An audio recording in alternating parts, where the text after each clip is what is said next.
Hi everybody, my name is Siobhan Flynn and you're very welcome to the first in a series of podcasts which we've called Advocacy Works. I'm here today with Philip and Claire and we're going to talk today all about advocacy for people with an intellectual disability. We are the Brothers of Charity Services. We're based in the southeast, which covers Waterford, South Tipperary, Kilkenny and Wexford. And we're part of a national organisation, the Brothers of Charity Services Ireland, which provides services for adults and children with an intellectual disability in 6 different regions. Now I'm going to hand you over to Philip, who's going to introduce himself.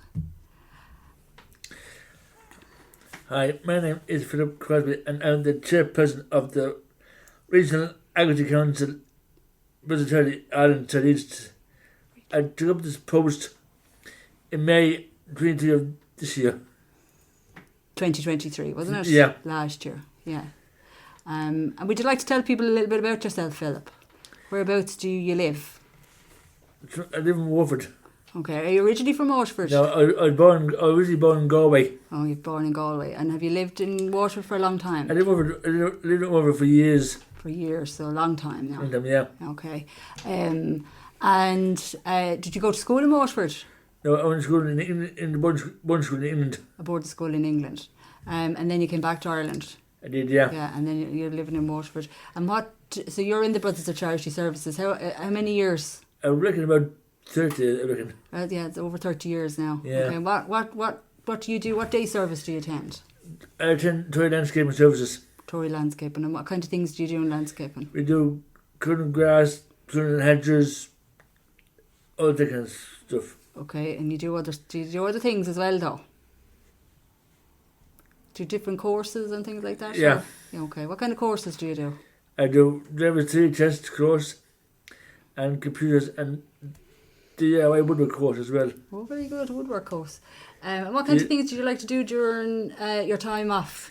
And I do read books and watch films. Okay. And do you live with other people? I live on my own out in Tramore. In Tramore, beside the seaside? Yeah.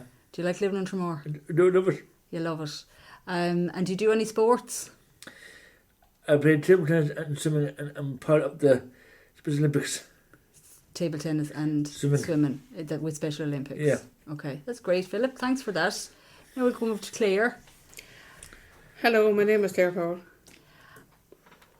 And are you originally from Waterford, Claire? No, I'm originally from Kilkenny. And how long have you lived in Waterford? Since I was 18. Since you're 18, so that was a few years ago. Tis, yeah. A few years ago now, isn't it? Tis, yeah. And you're in the Brothers. Are you in the Brothers of Charity Services since you were 18? Yes. Okay, and you're in day service. I was. And then in residential. Yes. Services. And when you first came into the service, did you live on your own or did you live with other people? I lived with other people for the last couple of years.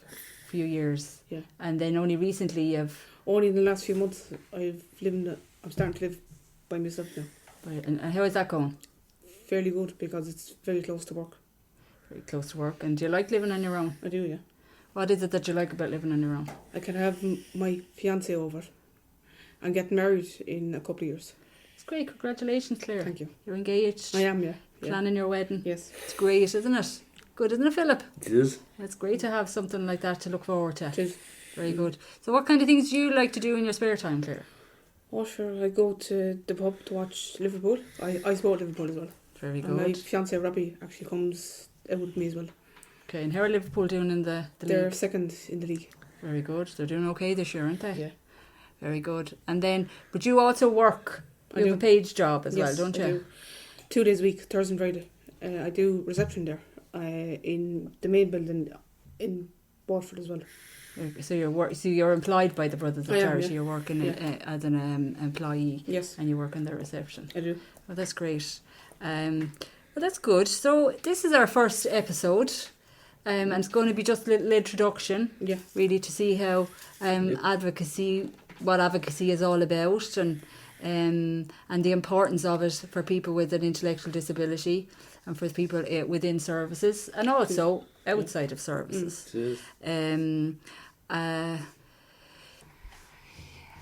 Thanks for that, Claire. So I will just very briefly introduce myself. My name, as I said, is Siobhan Flynn, and I am the Advocacy Officer in the Brothers of Charity Services South East. I've worked for the Brothers of Charity for over 15 years. Previous to that, I would have worked in another organisation in day services. So I've spent the majority of my career working with people with intellectual disability.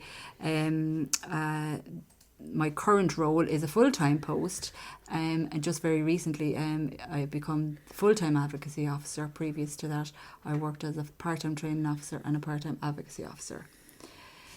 So we're just going to delve into our podcast and the whole idea of advocacy and what it is, and what we understand it to be. So Philip or Claire, would you like to talk about what advocacy is to you?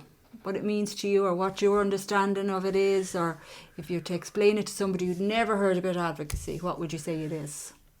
Well, what I find about advocacy is learning to speak up for yourself and being able to speak up for other people as well who haven't got a voice. That's very important, isn't it? It is. So that being able to talk up for yourself And others. and other people who wouldn't always necessarily have a voice. So that's really important. That's a great point, Philip. And what about you, Claire? To be able to listen to people that are actually talking basically about advocacy, and give me more confidence when I was working within the organisation, because I used to talk to you, Siobhan, before I went to college. You did, yeah. So you, as part of your role in advocacy within the service, Claire, you were the regional, the chairperson of our regional council for 4 years, wasn't it? Yes. And when you started as the chairperson, do you see a difference from when you did start back in 2019 as the chairperson to who you are now? What kind of changes have you seen? Oh, a lot really, because I talk mostly to other people now. I don't talk directly to you. Yeah, so you're not relying on me to talk. You talk away yourself, don't you? Yeah. Which is important. So it's built your confidence. It has, yeah. Is there other things that advocacy has helped you with? Getting a job. Yeah, getting a job. Moving house. And I'm also getting married in the next couple of years. Okay, so all this, along with all the other things that you do within the service and all the different kind of supports you have, but advocacy has kind of helped you to have your voices heard. Yes. That's right. What about you, Philip? So you think it's really important that you have the opportunity to have your voice heard, and other people's voices heard. Do you think that your voice is heard within the service? Sometimes it is, and sometimes it isn't. Okay. And do you think that it's true in life? Do you think that would be the case for most people, or do you think sometimes a little bit harder for yourself? Is it a little bit harder for me, I think, at times. Okay. But hopefully through advocacy, be able to build up your confidence. Hopefully. You'll feel the benefit. For the next 3 years. Yeah, you're going to be in this role for the next 3 years anyway. You're a busy man, aren't you? Yeah. Yeah. So, Claire, while you were the chairperson of our regional council, you were also the national chairperson, weren't you? Yeah. So we within our service, we have our regional councils in our different regions in the southeast, and Cork and Galway and Roscommon and Clare and Limerick. Mm-hmm. But we also have a national advocacy council, don't we? Yeah. And that's made up of representatives from all our regions. And you were the chairperson of that group for a number of years, and you helped us through COVID. I did. Which was a difficult time for everybody, wasn't it? It was. And it was really important that advocacy was not forgotten during COVID, wasn't it? It was. Because it was so new for everybody. Like, obviously, nobody had ever gone through what we went through in COVID. True. But I suppose the voices of the people supported by our service were really important, weren't they? It was. Yeah. And we worked really hard to make sure that everybody's voice is heard. And it's a great point that you've made, Philip, the importance of people's voices being heard. and especially those people who may not speak, they may communicate differently in a different way. So it's important that people have that opportunity, don't they? Yeah. Okay. Okay, so another thing advocacy does, I suppose, is build confidence, as Claire has said. Yes. And Philip, you were part of, you got the opportunity to share a presentation at a national conference there in October last year. We did, yeah. Yeah, how did you find that? Nerve-wracking. It's a little bit nerve-wracking, isn't it? Standing up in front of a lot of people. Yes, it is. But this is our national conference, isn't it? And we have it once a year in the Brothers of Charity. It is. And last year it was in Cork. Yep. And this year it's actually in Clare. Yeah. Yeah. So you got the chance to present, and what can you remember what the presentation was about? No. We spoke about the world of work, didn't we? And the importance of people having the opportunity to get paid employment. Yeah. Yeah, so that's something we'll probably talk about further down the line and the importance of it. But I'm just going back to really around what advocacy is and why it's important to people. So we've spoken that people's voices, need to have that opportunity to have your voices heard, because for a long time, within services, I suppose, and within the country, people with intellectual disabilities didn't have the opportunity really to have their voices heard. So the advocacy in the Brothers of Charity in the South East is probably the idea, and the concept was introduced over 20 years ago. Was it? And you've both been in services over that, longer than that, haven't you? Yes. So have you seen differences in advocacy since it began in the services and to what it is now? So Claire, you know when you initially came into the service, did you have the opportunity to have your voice heard as much as you have now? What have you got? Any examples that you can tell people about? When I was in a different house, I didn't have a key for the front door. Only in the last couple of years I have. So it's a good few years now that you would have your own key, but initially you wouldn't have had a key to your front door. No. And I suppose that's how advocacy helped, wasn't it? That your voice, people's opportunity, chances, and your voices were heard, and that was something that was, was organised or was sorted out by the organisation, that people should have a key to their front door, and the importance of that. Isn't that right? Yeah. Do you think advocacy has changed in our services, Philip, from since you began in service? So you're in the service over 30 years now. I have to say, when I first came to the Brothers, there's no advocacy structure when I first came. Nobody had to say, we didn't let them this or let them that. We were always told, this is what you're doing, do it. Okay, so that things have a big time changed now since then, haven't they? That people are very much involved in what they'd like to do and making choices and stuff and planning for what you want to do. Yeah. So the advocacy, that is really where advocacy started in our service, really, when people want that their voices were heard. So that's important, and it's great to see that it's progressing. And there are challenges. We all know there are challenges. It's not going to be. It's not easy. It's not easy at all. It can be difficult sometimes, but I suppose life gives us all challenges, don't they? And I think the important thing is that you represent the people within our service, and show them how important it is to have your voices heard. Isn't that true? Yep.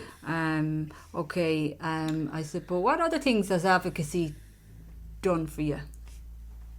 Can you think? I can't think. You can't think of anything else. What about, do you think it focuses on your rights? It does.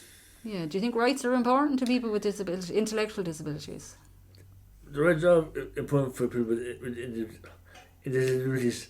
And why would you say that now, Philip? For instance, as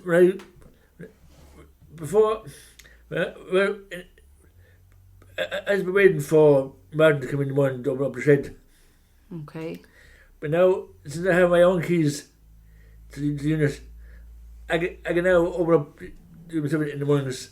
Yeah, so you're given more responsibility. Yeah. Do you know? So before, maybe a good few years ago, you wouldn't have had that responsibility. No. And now you have that responsibility. You can open up in the morning and Yeah. stuff like that. So that's great. So it gives you more confidence. It does. Do you feel that you're respected by people I do, yeah. in the service, and how important your rights are? Do you think rights are important, Claire? There would be, yeah. Yeah. We should be treated the same as other people. Absolutely. Mm. Because everybody has the same rights, don't we? Do, yeah. We don't have any. You don't have any different rights than No. I have. No. There's some rights that people, are more important to people than other rights, and that's fine, isn't it? It is. Yep. It's important, but it really is that I think the important message is that rights are.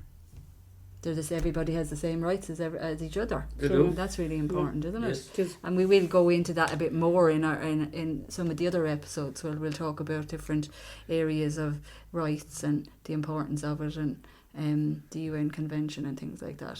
So, is there anything else you'd like to say before we wrap up this introductory episode? Are you looking forward to our next few episodes, I am, Philip? yeah. Yeah. It'll be good. I think Surely. it'll be. You looking forward to it, Claire? I am, yeah. Yeah. And we'll just see where it takes us. Yeah. Is that right? Okay. Would you like to say goodbye then? I'll take it right now from Philip. Thank you from Claire. And a very big thank you from Siobhan.